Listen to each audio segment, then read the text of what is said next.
Hi guys, আমাদের সবারই চুল ওঠার সমস্যা থাকে। এই চুল ওঠার সমস্যার থেকে বাঁচার জন্য আমি যেই তেলটা ইউজ করি বাড়িতে বানিয়ে, তো চলো সেটাই তোমাদের সাথে শেয়ার করবো আজকে। তো এখানে লাগছে একটা শালিমার নারকোল তেল, গ্রেট করা আমলকি, জবা ফুল, অ্যালোভেরা, কারি পাতা, নিম পাতা, গ্রেট করা পেঁয়াজ, জবা ফুলের পাতা, আর লাগছে মেথি ও কালো জিরা। এখানে আমি একটা কড়াই বসিয়ে গ্যাসটা জ্বালিয়ে নিলাম। গ্যাসের মধ্যেই শালিমার তেলটা পুরোটা দিয়ে দিলাম। এখানে একে একে জবা ফুল, অ্যালোভেরা, কারি পাতা, নিম পাতা সবই একে একে দিয়ে দিয়েছিলাম। তো তারপর আমি একটা বড় কড়াই নিয়ে নিয়েছিলাম। পাতাগুলো তেলটার মধ্যে ভালো করে ভাজতে হবে যতক্ষণ না পাতাগুলো পুরো পুড়ে কালো হয়ে যাচ্ছে। তেলটা বানানো কমপ্লিট। এবার তেলটা ছেঁকে নেব। ছেঁকার পর আমি বোতলে ঢেলে নিয়েছি তেলটা। তোমাদেরকে তেলটা ঢেলে দেখাচ্ছি কালারটা। তেলটা পুরো সর্ষের তেলের মতো কালার হয়েছে।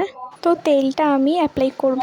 এই তেলটা তোমরা সপ্তাহে 3 দিন কিংবা 2 দিন ইউজ করতে পারো। তো ঠাম্মা এখানে বেরি কেটে কেটে ভালো করে তেলটা দিয়ে দিচ্ছিল।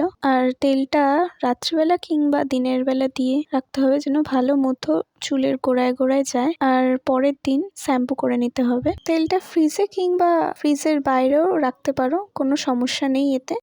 তারপর ঠাম্মা তেল মাখানো শেষে চুলটা ভালো করে ম্যাসাজ করে দিচ্ছিল। খুবই ভালো লাগছিল, মানে ঘুম চলে আসছিল এমন। তারপর ঠাম্মা ভালো করে পুরো চুলটাতে তেলটা মাখিয়ে দিল।